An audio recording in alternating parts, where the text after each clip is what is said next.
Oh, sorry. This book is.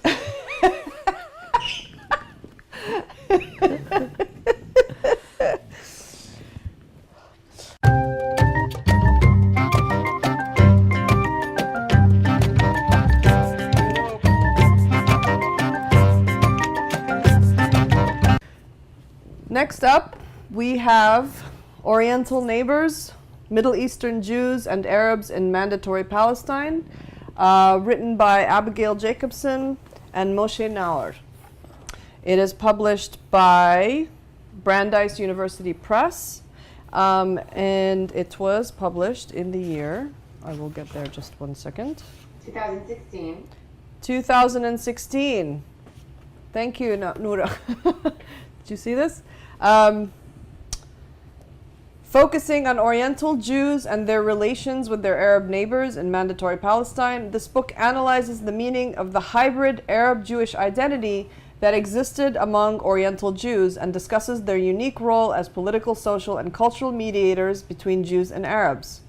Integrating Mandatory Palestine and its inhabitants into the contemporary Semitic Levantine surroundings, Oriental Neighbors illuminates broad areas of cooperation and coexistence, which coincided with conflict and friction between Oriental and Sephardi Jews and their Arab neighbors. This book brings the Oriental Jewish community to the fore, examines its role in the Zionist nation-building process, and studies its diverse and complex links with the Arab community in Palestine.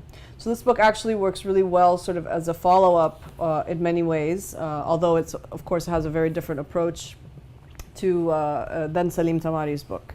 And I hand it to my illustrious colleague. Well, the cover is really this one.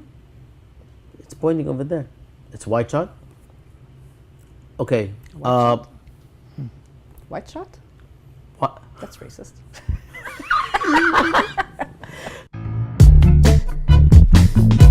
This cover is actually pretty cool, and I will go over some of the table of contents, and it actually has just 5 chapters, starting with The Road Not Taken, The Ethnic Problem and the Arab Question.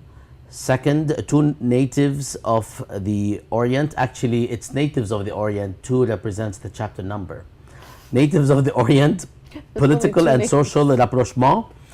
3, Cultural Politics, Journalistic, Cultural and Linguistic Meditation. And 4, Mixing and Unmixing in the Oriental Ghettos.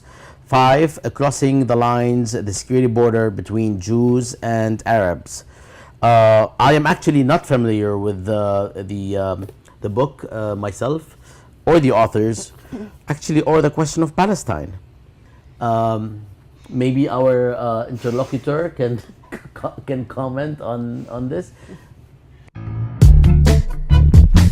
They are intervening in a really interesting historiographical development in studying the question of Palestine as a form of competing nationalism, is by actually taking a closer look at the relationships within and between those communities. And so that it's no longer just Jewish versus Arab, because obviously the Mizrahim are also Arab, and as Arab Jews, they constitute, a bit of a hybrid, one that nationalism sought to bifurcate so that they could only choose one of their identities. And so what we have here is really welcome literature and an intervention that helps us understand both the mythologies of this historiography, that on the one hand have us understanding that, Arab Jews in the Arab world before the advent of Zionism